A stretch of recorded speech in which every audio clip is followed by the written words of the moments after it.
क्या आप भेदभाव सहन कर सकते हैं? नहीं ना। तो फिर राजनीति में भेदभाव क्यों? और सोचने वाली बात है कि ये सब देखने के बाद भी हम चुप हैं और कोई ठोस कदम नहीं उठाते।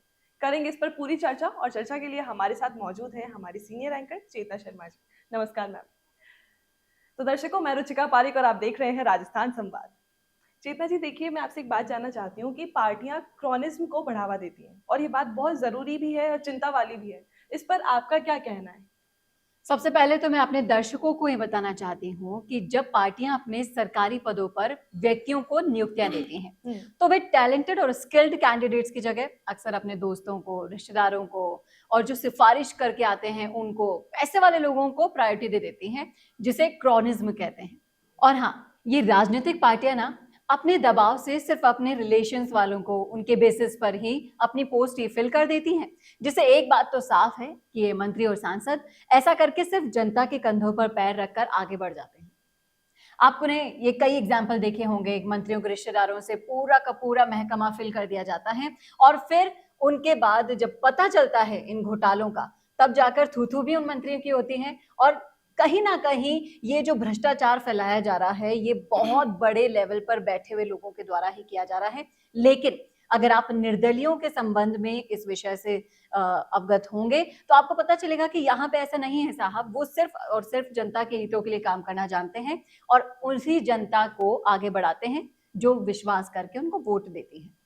देखिए मैम, यहाँ पर एक बात ये भी आती है कि गलती हमारी ही है, क्योंकि पहले हम ध्यान नहीं देते चुनावों पर और ढंग से हमारे नेता को नहीं चुनते और फिर हम बात लेकर आते हैं पेपर लीक जैसे मुद्दों पर। और फिर उसमें भी क्या होता है कि जब चुनाव आते हैं उस दौरान ही वो पेपर लीक जैसे मुद्दों पे बात करते हैं। तो इसका क्या असर हो सकता है? देखिए, असर तो ये है कि कहीं न कहीं हम गलत चुनाव कर रहे हैं, उसका खामियाज़ा भुगतना पड़ रहा है। हमें अपना वोट देते टाइम ये सोचना चाहिए कि हम किसे वोट दे रहे हैं, क्या वो हमारे विश्वास के लायक है भी कि नहीं? और उनके काम के आधार पर एनालाइज़ करके हम उन्हें वोट दें। लाइक जैसे आप निर्दलीय उम्मीदवार को आप देखते हैं, तो उनके ऊपर किसी पार्टी का दबाव नहीं होता। वो बिल्कुल स्वतंत्र होते हैं अपने विचारों को अवगत कराने से, उस पे जो भी वो प्रोग्रामिंग करते हैं उस पे आगे बढ़ने पे, फोकस करने पे।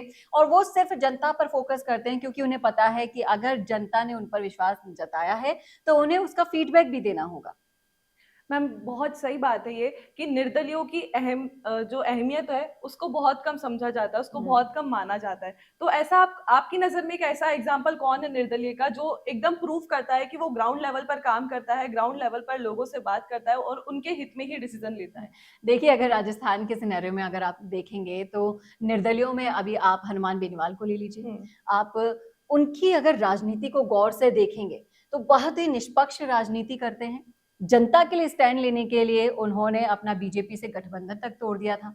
किसानों का मुद्दा देख लीजिए या फिर कोई सा भी मुद्दा देख लीजिए, अपने समाज का हो या दूसरे समाजों से जुड़ा हुआ हो, वो एक ऐसे आक्रामक राजनीति करते हैं जिसका कोई भी जवाब नहीं दे सकता। बिल्कुल सही, क्योंकि उनको किसी से डर भी नहीं है। जी बिल्कुल, निडर और निष्पक्ष राजनीति का ही ये सबसे बड़ा एग्जाम्पल मैं आपको दे रही हूँ। और निर्दलीय होने के कारण ही उनमें वो डर नहीं है, उन पर किसी पार्टी का दबाव नहीं है। वो तुरंत और जो भी सोचते हैं तुरंत उससे अवगत करा देते हैं। जनता के लिए स्टैंड लेने के लिए पार्टियों से गठबंधन तोड़ देते हैं। उन्हें किसी भी चीज का इसीलिए डर नहीं, क्योंकि वो एक निर्दलीय उम्मीदवार है। बिल्कुल, मुझे लगता है कि जिस तरह से आपने जो ये एग्ज़ाम्पल दिया, ये बाकियों की नज़र में भी वो एग्ज़ाम्पल ही होगा कि निर्दलीय के नाम से अगर जाने जाते हैं, तो हनुमान बेनीवाल ही जाने जाते हैं।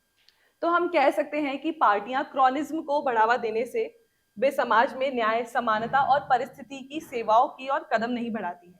यही उचित होगा कि हम सभी मिलकर इस प्रक्रिया को, इस प्रोसेस के एकदम खिलाफ खड़े होकर समाज में सुधार की दिशा में कदम उठाएं, ताकि सरकार के पदों पर योग्यता के आधार पर ही चयन हो सके और देश का विकास सभी के लिए हो और वो एक बायस्ड नहीं हो। क्योंकि अभी आपने जिस तरह बताया कि हनुमान बेनीवाल एक बहुत अच्छा एग्जाम्पल सेट होते हैं निर्दलीय के नाम से, जिस तरह से आपने बताया उस तरह से वो बाकियों के भी फेवरेट होंगे और अपना एक डिसाइड कर सकते हैं कि हाँ, हमें किसे वोट देना है, किसे चुनना चाहिए। और क्या आप चाहते हैं कि आपके कंधे पर पैर रख के राजनीति की जाए? क्या आप चाहते हैं कि जो राजनीति, जो नेता है, सांसद है, वो आपके कंधे पर पैर रख के खुद खुद के हित के बारे में सोचें? तो ये अब आपको सोचना होगा कि इस साल चुनाव जो होंगे वो जनता के हित में होंगे या फिर जैसा चल रहा है पॉलिटिकल पार्टीज उन्हीं के हित में होंगे।